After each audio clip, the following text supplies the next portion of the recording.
स्वागत है आज के इस विश्लेषण में। आज का विषय सच में बहुत ही कमाल का और ऊर्जा से भरा हुआ है।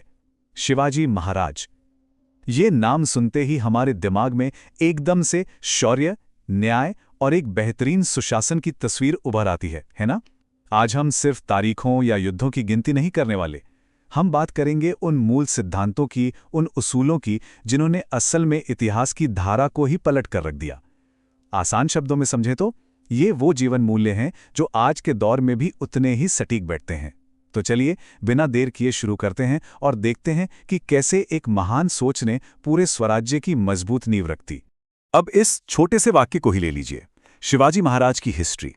यही हमारी आज की इस पूरी चर्चा का आधार है। सुनने में शायद ये बहुत ही आम लगे, लेकिन जब भी इस इतिहास का जिक्र होता है तो असल में एक ऐसे सफर की बात होती है जिसने लाखों लोगों की जिंदगियों को एक नई दिशा दी। मतलब इतिहास सिर्फ बीते हुए कल की कोई कहानी नहीं है, बल्कि ये उन पावरफुल विचारों का खजाना है जिन्होंने पूरे समाज का निर्माण किया। और बस यहीं से हमारी आज की ये यात्रा शुरू होती है। अब यहाँ एक बड़ा सवाल खड़ा होता है। इतने विशाल इतिहास के पीछे, इतनी सारी ऐतिहासिक घटनाओं के पीछे असल में वो कौन से मूल सिद्धांत थे? वो कौन सी प्रेरणा थी जिसने एक आम से दिखने वाले संघर्ष को इतनी महान गाथा बना दिया? किसी भी इतिहास को समझने के लिए उसकी नींव में छिपे मूल्यों को समझना बहुत जरूरी है। क्या वो सिर्फ सत्ता हासिल करने की चाहत थी?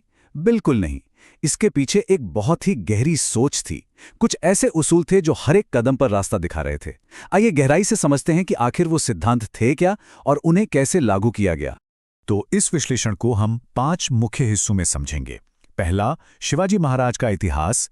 दूसरा, स्वराज्य का मूल सिद्धांत।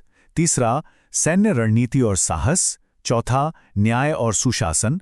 और आखिर में 5वां, महाराज की स्थायी विरासत। तो चलिए सबसे पहले भाग की तरफ बढ़ते हैं, जो है शिवाजी महाराज का इतिहास। किसी भी महान इंसान को समझने के लिए सही नजरिया होना बहुत जरूरी है।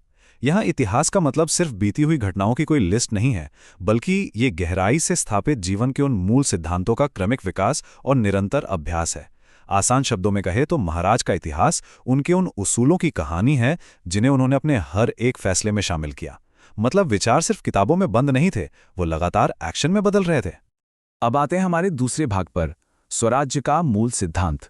अब स्वराज सुनने में बहुत ही भारी भरकम और विशाल ऐतिहासिक शब्द लगता है, लेकिन इसे बहुत ही सरल और हर जगह लागू होने वाले सिद्धांतों से समझा जा सकता है। स्वराज्य का मतलब सिर्फ कोई नया राज्य जीतना या बनाना नहीं था। इसका असली फोकस था जन कल्याण, यानी आम जनता की भलाई। दूसरा पॉइंट है आत्मनिर्भरता। मतलब एक ऐसा समाज जो बाहरी ताकतों के भरोसे ना बैठा रहे। और सबसे अहम, सशक्तिकरण। समाज के आखिरी इंसान को भी यह महसूस होना चाहिए कि भाई ये मेरा अपना राज्य है। सोचिए, ये सिद्धांत सुनने में कितने सिंपल हैं, लेकिन इनका असर कितना पावरफुल है।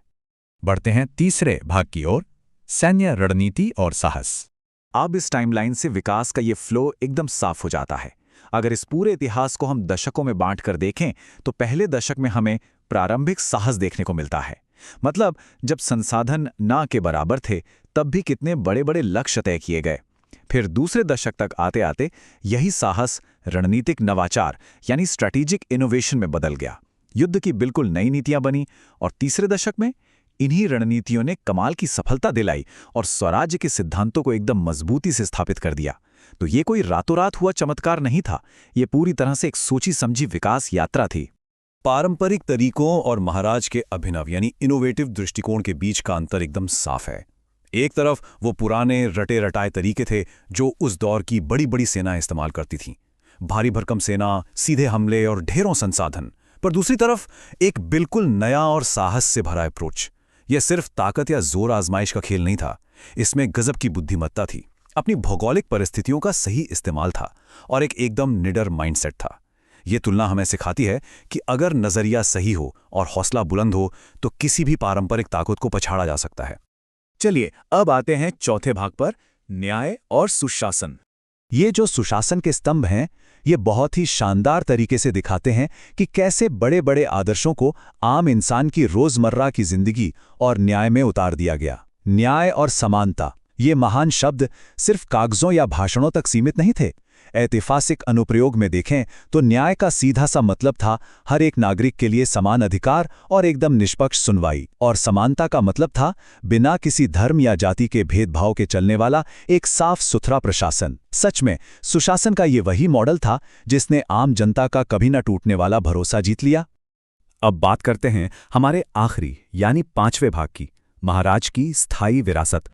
तो हमारी आज की ये पूरी चर्चा घूम फिरकर वापस उसी मूल बात पर आ जाती है, शिवाजी महाराज की हिस्ट्री। ये सच में सिर्फ कुछ राजाओं, पुराने युद्धों या बड़े-बड़े किलों का इतिहास नहीं है। ये उन शाश्वत सिद्धांतों का इतिहास है, जैसे स्वतंत्रता, सम्मान, न्याय और अदम्य साहस, जो समय की हर सीमा से परे हैं। ये एक ऐसी स्थायी विरासत है, उन जीवन मूल्यों की ऐसी धरोहर है जो कभी पुरानी नहीं पड़ती, हमेशा प्रासंगिक रहती है। इस विश्लेषण को खत्म करते हुए हमारे सामने एक ऐसा विचार आता है जो हम सभी को गहराई से सोचने पर मजबूर कर देता है। न्याय, साहस और सुशासन के ये जो ऐतिहासिक सिद्धांत हमने देखे, वो आधुनिक नेतृत्व पर कैसे लागू होते हैं? आज के कॉर्पोरेट वर्ल्ड में, हमारे समाज में या किसी भी तरह की लीडरशिप में क्या हमें आज भी इन्हीं मूल्यों की जरूरत नहीं है? ये ऐतिहासिक पाठ सिर्फ इतिहास की मोटी-मोटी किताबों में बंद रखने के लिए नहीं है, ये आज के दौर में भी उतने ही जरूरी हैं।